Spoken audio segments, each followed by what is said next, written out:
What's up, everyone? Welcome to Cracker, Season 5. I haven't yet to get a shipment again. It's getting a little ridiculous. It's way over a week now, and I still haven't gotten any of my shipments.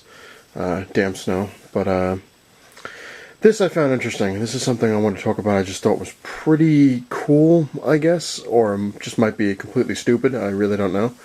And I know everyone's like, what the hell you got your hobgoblin out for, and that hobgoblin, and this book over here, which has nothing to do with hobgoblin. Or does it? A friend of mine had pointed out, which I found interesting because I don't really know if you would consider it what it is, but I'm going to show you. You got number 237, Amazing Spider-Man, which has nothing to do with the Hobgoblin whatsoever. It's strictly Stiltman, right? Then you have Amazing Spider-Man 238, which is the first appearance of Hobgoblin. Then you got number 239, which is his second appearance.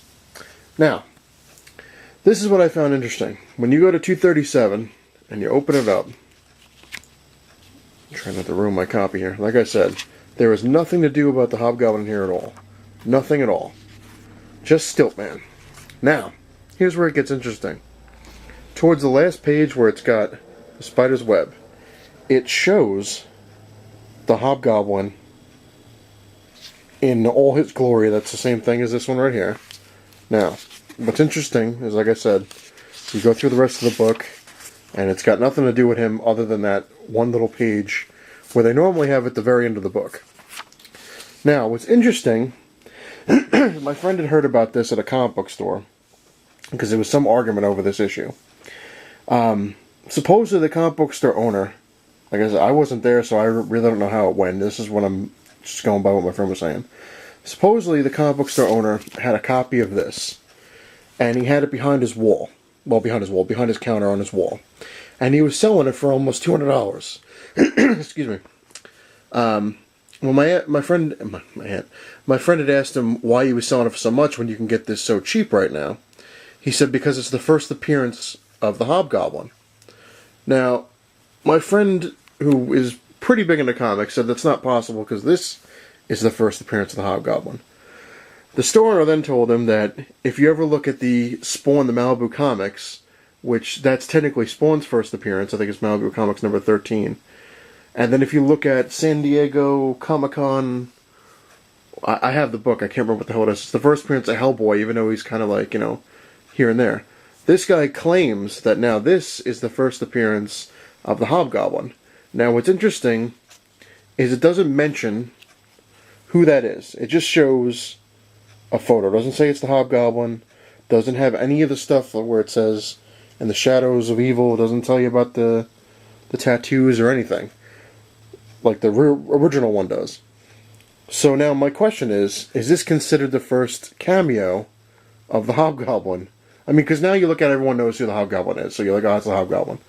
I'm just curious if this guy has some valid points there, because he's like, oh, if you look at those other comics that really don't deal with Hellboy or Spawn, and that's technically their first appearance or their first cameo or whatever it is you want to go for, which is funny because there was always this huge debate over cameos and first appearance. Like with Wolverine, his first appearance, the money book is 181, but everyone claims that his first appearance is 180. If you look it up, it claims his first appearance is 180.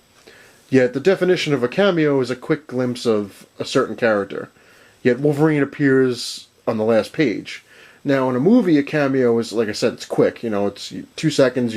Sometimes you barely even know who the character is.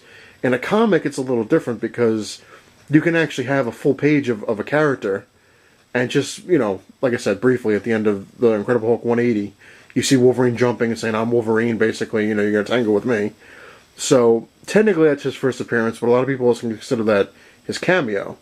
Now, the question is that hold true for this? Is this technically the cameo of Hobgoblin? Or his first appearance, even though this thing claims that it's the first appearance of the Hobgoblin? Who knows? Something to think about. I just thought it was kind of interesting. And now, this book I'm starting to see go up in price. I guess people heard the same rumor. This book, I think I've seen it now, it's like, I sold one for $150, which was insane. I got this dirt cheap, but $150, Jesus. Just because maybe a rumor's going around that this is the first Hobgoblin. Anyway, something to think about. Thank you everyone for watching. Comment away. I'd love to hear everyone's thoughts on this thing. And yeah, it's not the size you cave that matters. It's what you have in it. Later.